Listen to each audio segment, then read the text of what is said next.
maalin dhaweedaan waxaan fiirinayay baraha bulshada waa wax ka isticmaalnaa Facebook nin maaragtay meelahaas ka hadlayo kolley nin shiiqo weyn oo al-Ittixaad wuxuu maalin dhaweed sheegay wuxuu yiri waxa la weydiiyay xafladda nabiga calayhi salaatu wasalaam markii la weydiiyo wuxuu ku yiri nabiga in xafladiisa la dhigo ilmaha la baraaho waaba waajib uu yiri maalin dhaweed nin al-Ittixaad oo ridi jira sanadkii hore uu ridinay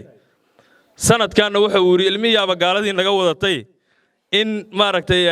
nabiga la baro maalinta faradhaqa waa la baray yiri ilmaha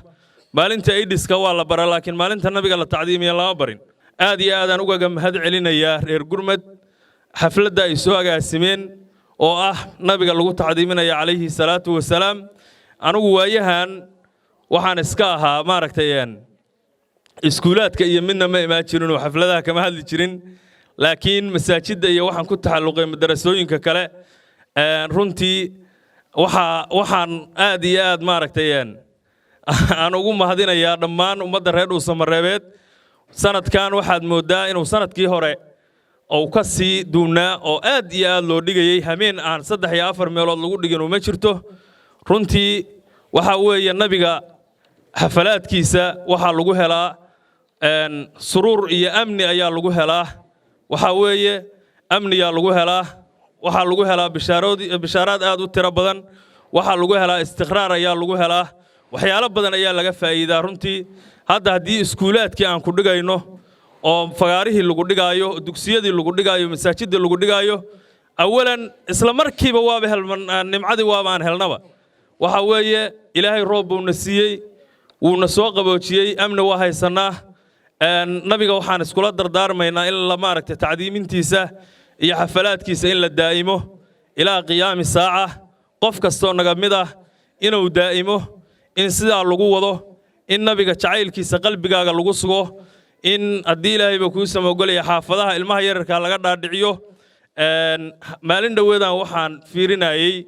baraha bulshada waa wax ka isticmaalnaa Facebook nin maaragtay meelahaas ka hadlayo kolley nin shiiqo weyn oo al-Ittixaad wuxuu maalin dhaweed sheegay wuxuu yiri waxa la weydiiyay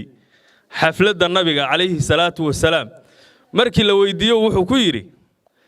nabiga in xafladiisa la dhigo ilmaha la baraaho waaba waajib uu yiri maalin dhaweed nin al-Ittixaad oo ridi jira sanadkii hore uu ridinay sanadkaana wuxuu yiri ilmiyaaba gaaladii naga wadatay in maaragtay nabiga la baro maalinta faradhaqa waa la baray yiri ilmaha maalinta aidiska waa la baraa laakiin maalinta nabiga la tacdiimiyo lama barin marka waxaan amraynaa yiri ummadda muslimiinta in maaragtay ay ilmahooda say u aqoonsadaan nabigooda inay dhigaan